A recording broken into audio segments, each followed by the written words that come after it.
Good morning. Thoughts from the car today.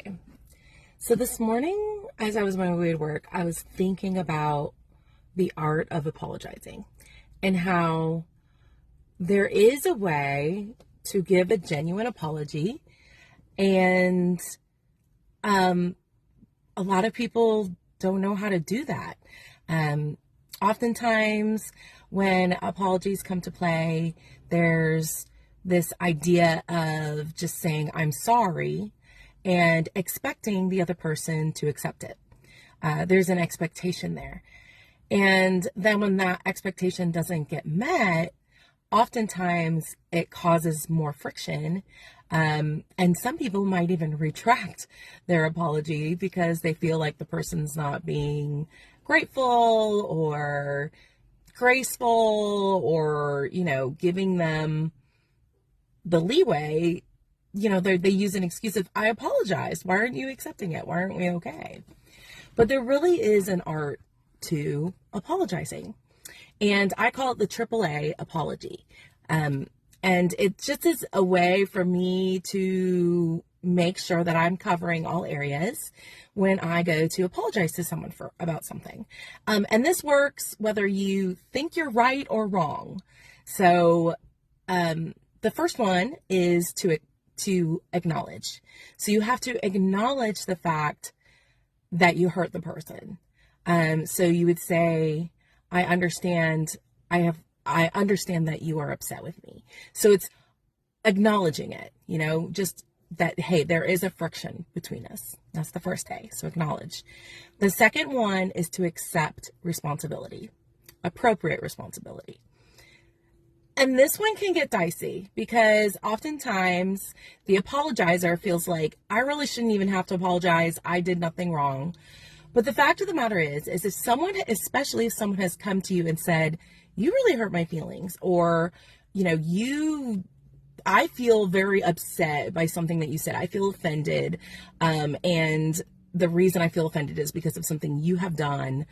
If they express a feeling to you, or they express something that they're struggling with, and you have to accept that. You have to accept the responsibility of where you have hurt that person.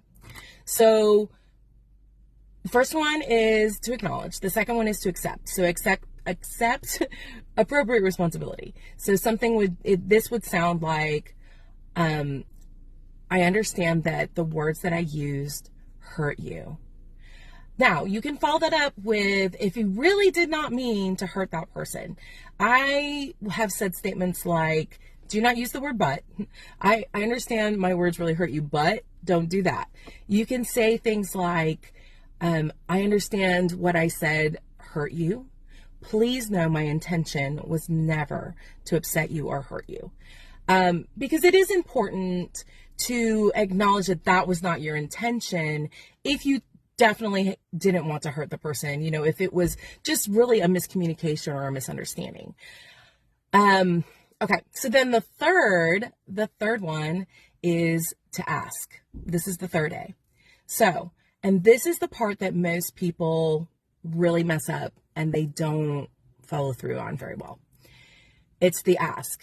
It's asking for forgiveness. That one is hard because it humbles us. But what it does when we ask for forgiveness, rather than just relying on and saying, I'm sorry, is it shows another way that we are acknowledging and accepting the fact that we have hurt this person. And it gives the power back to the person who has been hurt. And that is super important. So an example of that would be, will you please forgive me? Really, it's pretty simple. It's that sentence I use most of the time. So the order this goes, a whole example now, putting it all together, is acknowledging, I understand that you are upset with me. I accept the fact that what I said was hurtful to you. Please know that was not my intention, if that's true. Will you please forgive me? That is an apology. And it has to be genuine. It can't just be, oh, I learned these steps on the internet of how to apologize, and I'm going to do this to further manipulate the situation. that doesn't work. You have to be genuine about it. But there is an art to it. There is a way to do it. And here's the thing, is that sometimes people aren't ready to forgive you yet. And that's okay too, because you don't want to force a forgiveness, because then that just builds resentment in the relationship in other ways. But I will say that by asking for forgiveness, especially at the end, by putting the power back in the victim's hands, especially if you really did hurt them and you know you were wrong, this gives them the power to be able to truly forgive you, to truly think about the situation and whether or not you're being genuine. So I hope that that helps you. I hope that it's something that, a practice that you will try to utilize, and that it will help your relationships. And like I said, 9 times out of 10, when I give an apology this way, when it's genuine, the person forgives me rather quickly, and we're able to move on, and we heal. And it's just a better way to go. Anyway, have a great one.